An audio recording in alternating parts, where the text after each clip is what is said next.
എന്താ മോളെ, അവരൊക്കെ എന്താ പറഞ്ഞേ? അവരൊക്കെ ഓരോന്നും പറഞ്ഞ് പേടിപ്പിക്കാൻ മുത്തശ്ശി. താഴെ പോയി ആരും ജീവനോട് കിട്ടിയിട്ടില്ല, താഴെ കൊടും കാടാണെന്നൊക്കെ കേട്ടിട്ട് സഹിക്കാനാവാതെ ഞാൻ ഇങ്ങോട്ട് ഓടിപ്പോന്നു.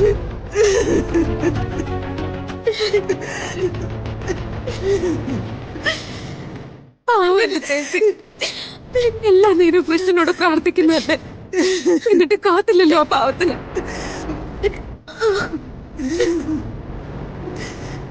പാപം ചെയ്തിട്ടുണ്ടോന്ന് ആർക്കറിയാം. കൽപ്പനെ മിണ്ടാതിരിക്കും. ഒരു ദുരന്തം ഉണ്ടായി എന്നത് സത്യോ. എല്ലാവരെയും പോലെ അവരെ തിരിച്ചു വരണമെന്ന് ഞാനും ആഗ്രഹിക്കുന്നുണ്ട്. പക്ഷെ പറയേണ്ട സമയത്ത് തന്നെ പറയണമല്ലോ. അല്ല, അവിടെ അത്ര ആൾക്കാരുണ്ടായിരുന്നല്ലോ, എന്നിട്ടെന്താ വരുൺ മാത്രം എടുത്തു ചാടിയത്?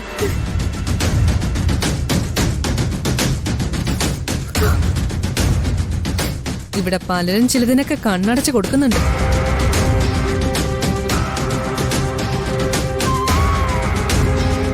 വരുണും രാധികയും തമ്മിൽ എന്തെങ്കിലും തെറ്റായ ബന്ധം ഉണ്ടെങ്കിൽ അത് ദൈവത്തിന് പോലെ സഹിച്ചു കാണില്ല.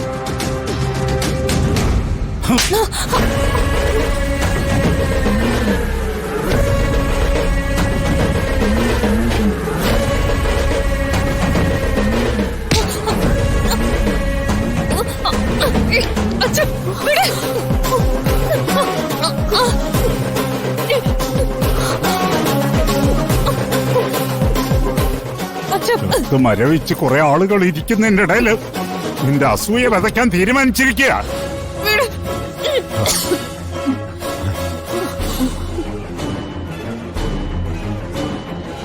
നീ പറഞ്ഞല്ലോ ദുരന്തം സംഭവിച്ചുവെന്ന്. അതങ്ങനെ ആയിരിക്കല്ലോ എന്ന പ്രാർത്ഥനയോടെ കാത്തിരിക്കുക ഞങ്ങള്.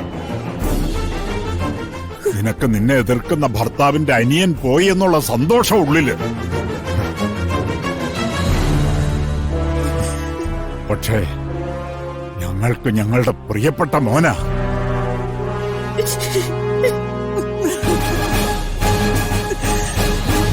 ഇനി വരുണിനെ കുറിച്ചോ രാധികയെ കുറിച്ചോ ഒരക്ഷരം നീ മിണ്ടിയാൽ കേറി പൊടിയാത്ത്.